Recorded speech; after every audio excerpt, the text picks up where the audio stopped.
ISL হবে নাকি ISL হবে না, এই নিয়েই এখন মোটামুটি ভারতীয় ফুটবল তোলপাড়। এবং যা শোনা যাচ্ছে বা যতদূর যা খবর পাওয়া যাচ্ছে যে নাকি আইএসএল শুরু হওয়ার কথা অক্টোবরের শেষের থেকে। তো আইএসএল কি আদৌ হবে? এআইএফএফ আর এফএসডিএল কি তাদের ঝামেলা মিটিয়ে শেষমেশ ভারতের সর্বোচ্চ লিগটাকে দাঁড় করাতে পারবে? এবং এবছর কি আদৌ হবে, এবং হলেও সেটা সিঙ্গেল লেগের হবে না ডাবল লেগের হবে? এবং এআইএফএফ আর এফএসডিএলের মধ্যে যেটা সবথেকে গুরুত্বপূর্ণ জিনিস সেটা হচ্ছে এমআরএ। সেই এমআরএর যে অ্যাগ্রিমেন্টটা রয়েছে সেটাও কি আদৌ হবে? সেই সব নিয়েই চলুন একটু আলোচনা করা যাক। ওয়েলকাম টু ইবিএফএইচ, এবং আজকে আমাদের একটি নতুন উপস্থাপনায় আপনাদের সকলকে স্বাগত। এটা হচ্ছে আমাদের পার্ট 1, যেখানে আমরা কথা বলবো হচ্ছে যে আইএসএল কীভাবে পসিবল, এবং আইএসএল কীভাবে হতে পারে বা হলেও কী ফরম্যাটে হতে পারে, এবং আই লিগ এবং এআইএফএফ নিয়ে কিছু আলোচনা। আমরা এটার পরের পার্টটা নিয়েও আসবো, যেখানে আমরা সুপ্রিম কোর্টের অর্ডার আসার পর সেটা নিয়ে আমরা আলোচনা করব। আপাতত যে জিনিসটা আমাদের সামনে এসেছে, আপাতত সেই জিনিসটা নিয়েই আলোচনা করা যাক। So let's begin.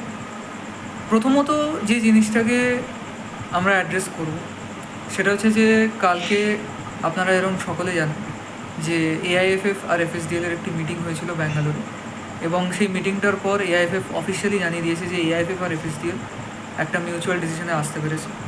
And finally তারা চেষ্টা করছে যে তারা আইএসএলটা করতে পারবে কিনা, এবং অফিসিয়ালি তারা একটা স্টেটমেন্ট বার করে যেখানে তারা জানায় যে তারা একটা মানে they have come on the same path. ঠিক আছে, তারা একটা মিউচুয়াল ডিসিশনে আসতে পেরেছে। অ্যান্ড সুপ্রিম কোর্টের অর্ডার যেটা 28 তারিখ বেরোনোর কথা, তারা সেই দিকে তাকিয়েছে, এবং তারপর তারা ফিউচারের যা ডিসিশন নেওয়া একসঙ্গে নেয়। তো আপাতত এইটাই খবর। বাট আসল ঘটনাটা কি এখান থেকে শুরু? চলুন একটু আসল ঘটনাটা নিয়ে যাওয়া যাক। প্রফুল্ল প্যাটেল যখন এআইএফএফের প্রেসিডেন্ট ছিলেন 2022-এ, তিনি কিন্তু তখন থেকেই চেয়েছিলেন যে 2025-এর ডিসেম্বর, যেরকম আপনারা সকলে জানেন যে এফএসডিএলের সঙ্গে কিন্তু এআইএফএফের 15 বছরের কন্ট্রাক্ট শেষ হওয়ার কথা ছিল। তখন প্রফুল্ল প্যাটেল, যিনি ছিলেন সেই সময়কার তৎকালীন এআইএফএফ প্রেসিডেন্ট, তিনি চেয়েছিলেন যে সেই সময় মানে আজ থেকে 3 বছর আগে কথাবার্তা বলে এই অ্যাগ্রিমেন্টটা আরও বাড়ানো হবে। বিকজ এআইএফএফও খুব ভালো করে জানতো যে যেই মডেলে এফএসডিএল লিগটা চালাচ্ছে, এবং যে টাকাটা, যে পরিমাণ 50 কোটি প্রতি বছর একটা অর্থ তারা পাচ্ছে, সেটা তারা এফএসডিএল বাদে অন্য কোনো সংস্থার কাছ থেকে পাবে। তো এটা খুব আগেই তাদের কাছে ক্লিয়ার হয়ে গেছিলো, এবং সেই অনুযায়ী তারা আর কি প্ল্যানিং করেছিল যে তারা এফএসডিএলের সঙ্গে নিজেদের কথাবার্তা এগোবে। বাট পরে প্রফুল্ল প্যাটেলের যে কমিটিটা ছিল সেটা সরে যায়, কালিয়ান চবে আসে, এবং কালিয়ান চবে আসার পর থেকে 2024 সালে এফএসডিএল কিন্তু একটা চেষ্টা করে যে যখন তারা দেখতে পায় 1 বছর মানে 2025-এর ডিসেম্বরে তাদের সঙ্গে এআইএফএফের কন্ট্রাক্ট শেষ, তখন কিন্তু এফএসডিএল একটা চেষ্টা করেছিল যে এআইএফএফের সঙ্গে কথা বলে কন্ট্রাক্ট এক্সটেন্ড করার। তারা কিন্তু চেয়েছিল থাকতে। শর্ত কী ছিল? শর্ত এটাই ছিল যে লিগটা করিয়ে তারা যে প্রফিট পার্সেন্টেজটা পাবে বা যতটাই তারা টাকা ইনকাম করবে সেটা 3 ভাগে ভাগ হবে। সেই ভাগটা এরমভাবে হবে যে 60% পাবে ক্লাবসরা, 14% পাবে হচ্ছে এআইএফএফ, এবং বাকি যে 26% সেটা পাবে হচ্ছে এফএসডিএল। এইভাবেই কিন্তু এফএসডিএল এই লিগটা করাতে চেয়েছিল, এবং তারা ওই প্রতি বছরের 50 কোটি টাকার যে হিসাবটা ছিল, যেটা তারা এতদিন ধরে দিয়ে এসেছিলো, সেইটা কিন্তু তারা করতে চায়নি, যেটায় এআইএফএফ রাজি হয় না, এবং তাই জন্য এআইএফএফ তখন তাদের ওই রিকোয়েস্টটা খারিজ করাটা বলাটা ভুল হবে, তারা একদম রিপ্লাই দেয় না। অনেক দিন পর তারা গিয়ে রিপ্লাই দেয় যে না, আমরা এতে সহমত নই, আমরা এতে অ্যাগ্রি করি না, আমাদের 50 কোটি টাকা দিতে হবে, বিকজ আমরা আই লিগ চালাই, আই লিগ 2 চালাই, আমাদের এই 50 কোটি টাকাটা দরকার, আমরা কিন্তু ওই টাকাটা ছাড়া আই লিগ চালাতে পারবো না, যেটায় এফএসডিএল অ্যাগ্রি হয় না, এবং যার জন্যই এই ডামাডোল সিচুয়েশনটা কিন্তু অ্যাকচুয়ালি তৈরি হয়। তারপর থেকেই আপনারা দেখতে পাচ্ছেন যে এবছর কিন্তু বিভিন্ন ক্লাব তারা জানাচ্ছে যে তারা তাদের অপারেশনস বন্ধ করে দিয়েছে, যাদের মধ্যে রয়েছে Odisha FC, Chennai FC, Bangalore FC. তারা কিন্তু আর কি এক ধরনের বলতে পারেন প্রেশার ক্রিয়েটিং গেম, বা কোথাও না কোথাও তারাও নিজেরাও ফ্রাস্ট্রেটেড হয়ে এআইএফএফ আর এফএসডিএলকে একটা সুরাহা করার জন্য তারা কিন্তু আর কি মানে জানাতে স্টার্ট করে যে তারা আর নিজেদের প্লেয়ারদের টাকা দিতে পারছে না, তারা নিজেদের স্টাফদের টাকা দিতে পারছে না, যতক্ষণ না তারা আইএসএল হচ্ছে এটার গ্যারেন্টি পাচ্ছে ততক্ষণ পর্যন্ত তারা কিন্তু কোনো অপারেশন চালাতে পারছে না। এবং তারপর একটা লম্বা আলোচনা, তারপর লিগ হবে কি হবে না। তারপর আপনারা যেরকম সকলে জানেন যে এফএসডিএলও মাঝখানে একবার স্টেটমেন্ট বার করে, যেখানে তারা বলে যে তারা এবছরের আর আইএসএল করাতে পারছে না, তাদের পক্ষে আইএসএল করানো সম্ভব নয়। যার পর এআইএফএফ কিছুই সেরকম রিপ্লাই দেয়নি এবং তারা আর কি মেনলি সুপ্রিম কোর্টের রায়ের দিকে তাকিয়ে বসেছিল। বিকজ আপনারা সকলে জানেন যে কালিয়ান চকের যে কমিটিটা, সেটা একটা অস্থায়ী কমিটি। তো সেই কমিটিতে ইলেকশন করে আসা হয়, সেই কমিটির ইলেকশন হবে কি না, সেইখান থেকে কীরকম কমিটির সিলেকশন হবে, সেইগুলোর দিকে এআইএফএফ তাকিয়ে বসে থাকে। এআইএফএফ কিন্তু এই জিনিসপত্রগুলোর দিকে একটু নজর দেয়, যার জন্যই আজকে এই ডামাডোল সিচুয়েশনটা তৈরি হয়। But finally the good news is AIFF এবং এফএসডিএল একটা ফাইনাল ইয়েতে আসতে পারে এবং আশা করা যাচ্ছে যে লিগটা শুরু হবে। বাট এখানে একটা খুব ছোট্ট প্রশ্ন রয়েছে আমার, সেটা হচ্ছে যে প্রথমত এআইএফএফ যে এফএসডিএলের প্ল্যানটা দিয়েছে সেই প্ল্যানটাই এফএসডিএল অ্যাগ্রি করেন, মানে এফএসডিএল যে প্ল্যানটা দিয়েছে তাতে এআইএফএফ অ্যাগ্রি করেন। I am very sorry. আমার কথাটা হচ্ছে তাহলে তোমরা লিগটা করবে কীভাবে? এবং যতদূর খবর পাওয়া যাচ্ছে যে যদি অক্টোবরের শেষে শুরু হয় তাহলে কিন্তু মার্চ অবধি বা এপ্রিল অবধি কিন্তু টুর্নামেন্টে যাবে। এপ্রিলও আমার মনে হয় না যাবে, মার্চ অবধি যাবে। বিকজ আইএসএল কিন্তু খুব বেশি হলে এপ্রিল অবধি টানে না, তারা কিন্তু মার্চের এন্ডে শেষ করে দেয়। বিকজ মার্চের এন্ড থেকে আইপিএল স্টার্ট হয়ে যায়, ঠিক আছে? তো একটা ব্রডকাস্টার্সের ক্ল্যাশ হওয়ার ব্যাপার থাকে, তাই জন্য তারা আর কি চেষ্টা করে যে মার্চের আগে লিগটা শেষ করে দিতে বা মার্চ এন্ডের কাছাকাছি আস্তে আস্তে আইএসএলের ফাইনাল করিয়ে শেষ করে দিতে। তো আমার কথা হচ্ছে যদি অক্টোবর থেকে স্টার্ট হয় তাহলে মার্চ মাসের মধ্যে লিগটা শেষ হবে কি? এটা হচ্ছে প্রথম কথা। সেকেন্ড কথা হচ্ছে যদি আমি একটা লেগে করি বা ডাবল লেগে করি, এইটাও আমার কাছে ক্লিয়ার নয়। যদি ডাবল লেগে টুর্নামেন্টটা হয় তাহলে কিন্তু এটা আরও একটা ইম্পসিবল ব্যাপার যে আমি অক্টোবর থেকে যদি আপনারা মার্চ ধরেন তাহলে 4-5 মাসের মধ্যে ডাবল লেগ করিয়ে শিল্ড ট্রফি দুটো আর কি, মানে আপনারা সকলে জানেন যে আইএসএল কি মডেল হয়, একটা শিল্ড উইনার হয়, একটা ট্রফির হয়। তো এই দুটো কী করে ম্যানেজ করে এআইএফএফ এফএসডিএল করাতে পারবে, seriously there is a very big doubt on that. এবং এটা ছাড়াও আরও একটা কথা হচ্ছে এআইএফএফ যেই রিজনটা দিয়েছে যে আমরা 50 কোটি টাকাটা নেব এবং আমরা সেই 50 কোটি টাকাটা নিয়ে আমরা আই লিগ 2 করাতে চাই। আমার কথা হচ্ছে এআইএফএফ আই লিগটাও কতটা সাকসেসফুলি করাতে পেরেছে। আগের বছর আপনাদের যদি মনে থাকে বিভিন্ন আই লিগের ক্লাবসরা লিটারালি ভিক্ষে চাইছিল এআইএফএফের কাছে যে আমাদের কোনোভাবে একটা ব্রডকাস্টার এনে দিন। রঞ্জিত বাজাজ নিজে লাইভে এসে একটা পডকাস্টে বলেছিলেন যে তাদের সঙ্গে সোনির ডিল করে রাখা হয়ে গেছিলো, স্টিল এআইএফএফ নাকি জোর করে সেটা এসএসিএন অ্যাপকে দেয়। অ্যান্ড সেইটাও আর কি লাস্ট মোমেন্ট অবধি ডিসাইডেড ছিল না। অ্যান্ড আপনারা সকলে জানেন যে এসএসিএন অ্যাপের ব্রডকাস্টিং কীরকম হয়।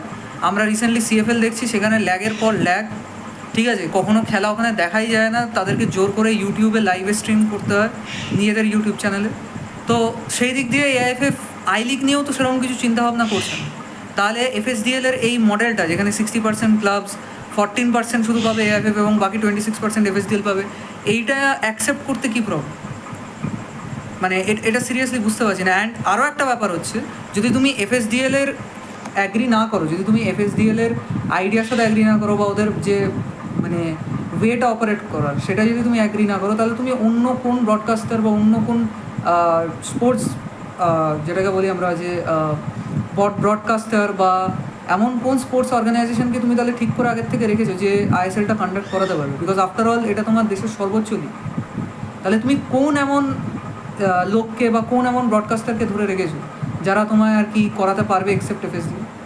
তো তার মানে বেসিক্যালি জিনিসটা এটাই ধরাচ্ছে যে তুমি না এফএসডিএলের কথা অ্যাগ্রি করছো, না তোমার কাছে এফএসডিএল ছাড়া কোনো উপায় রয়েছে। And still the Indian football's future is hanging. এরপর যেটা আরও একটা জিনিস সেটা হচ্ছে মানে এখান থেকে এআইএফএফ মানে কী করবে জানি না। এবং হ্যাঁ, যেটা বলার ছিল সেটা হচ্ছে যে নন্দিনী, যে কিন্তু আগের বছর প্রিন্সিপাল স্পন্সর হয়েছিল, এর আগে পর্যন্ত হিরো ছিল, হিরোও কিন্তু ছেড়ে দিয়েছে, ঠিক আছে? হিরো যেহেতু নিজের লসে চলছে, এফএসডিএল নিজের লসে চলছে, তাই জন্যই কিন্তু এফএসডিএল এই প্ল্যানটা পুট আপ করেছিল এএফএফের, যাতে যারা ক্লাবরা ইনভেস্ট করছে তারা টাকাটা পায়, তারা কিছু ইনকাম করতে পারে, ঠিক আছে? তো এএফএফ এটা অ্যাগ্রি না করায় প্রথমে হিরো ছাড়ে এবং পরে কিন্তু নন্দিনী, যার সঙ্গে 1 বছরের কন্ট্রাক্ট ছিল, তারাও কিন্তু এখন ছেড়ে দিয়েছে। তো কে প্রিন্সিপাল স্পন্সর হবে আইএসএলের, কে মেন স্পন্সর করবে আইএসএলটাকে, সেটাও কিন্তু এখনও ঠিক নেই।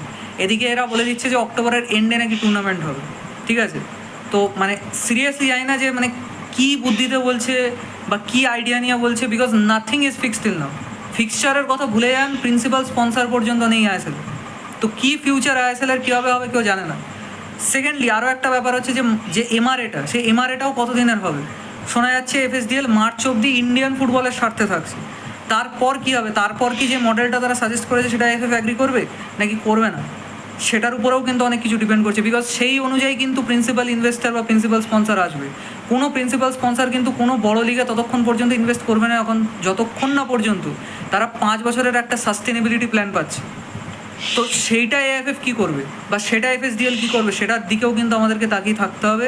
অ্যান্ড সিরিয়াসলি বলছি যে যত আনন্দ যত উল্লাস যে অক্টোবরের এন্ড থেকে শুরু হবে কিচ্ছু কিন্তু এখন অবধি ঠিক নেই। যেরকম আপনাদেরকে বললাম, একটা টোটাল ডামাডোল পরিস্থিতি।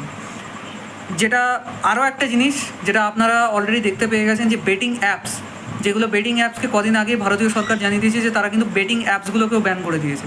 তো যেই টিমগুলোর কাছে বেটিং অ্যাপস ছিল, যারা মেন স্পন্সর ছিল, যেরকম মোহনবাগানের ছিল পারি ম্যাচ, ঠিক আছে, তারাও কিন্তু এখন করছে না। সো তারাও কিন্তু ছেড়ে দিয়েছে এবং এক এক করে কিন্তু এই জিনিসটা বোঝা যাচ্ছে যে মানে ওদেরটা তো চলুন, মানে ওটা ব্যান খেয়েছে, ওরা হয়তো নতুন কোনো স্পন্সর পেয়েও যাবে। বা যে বেটিং অ্যাপসগুলো ছিল তারা ব্যান হয়ে যাওয়ার পরে ড্রিম ইলেভেন, যেরকম টিম ইন্ডিয়ার অফিসিয়াল স্পন্সর ছিল, তারা তো সরেও যাচ্ছে। বাট মানে টিমরা তাও স্পন্সর পেয়ে যাবে, বিকজ টিমগুলো মাল্টি বিলিয়নার্স, তারা বড় বড় ওনার্সরা রয়েছে, তারা কোনো না কোনো স্পন্সর খুঁজে নেবে। But what about Indian football?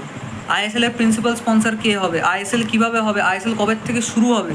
এইগুলোর উপর কিন্তু এখনও ধোঁয়াশা রয়েছে। 28 তারিখ কিন্তু হিয়ারিং হয়ে গেলেও এটা কিন্তু কমপ্লিটলি ক্লিয়ার হবে না যে আইএসএল কবে থেকে শুরু হবে, বিকজ আইএসএলের কোনো প্রিন্সিপাল স্পন্সর এখনও ঠিক করা নেই। আইএসএল কী ফরম্যাটে হবে ঠিক করা নেই, আইএসএল কতটা টাইম নিয়ে হবে ঠিক করা নেই।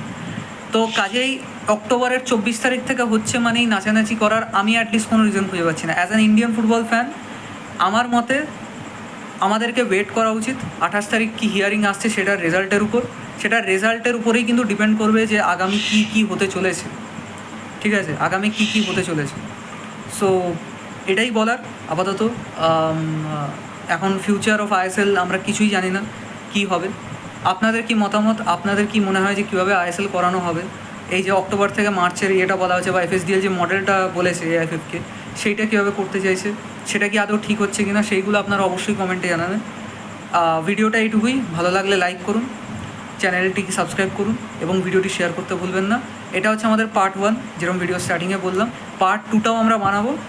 সুপ্রিম কোর্ট 28 তারিখ নিজেদের রায়টা দেওয়ার পর আমরা যা খবর পাবো সেই অনুযায়ী আমরা কিন্তু নেক্সট পার্টটা বানাবো। দেখা হচ্ছে আবার পরের ভিডিওতে। সবাইকে শুভরাত্রি এবং let's hope for the best.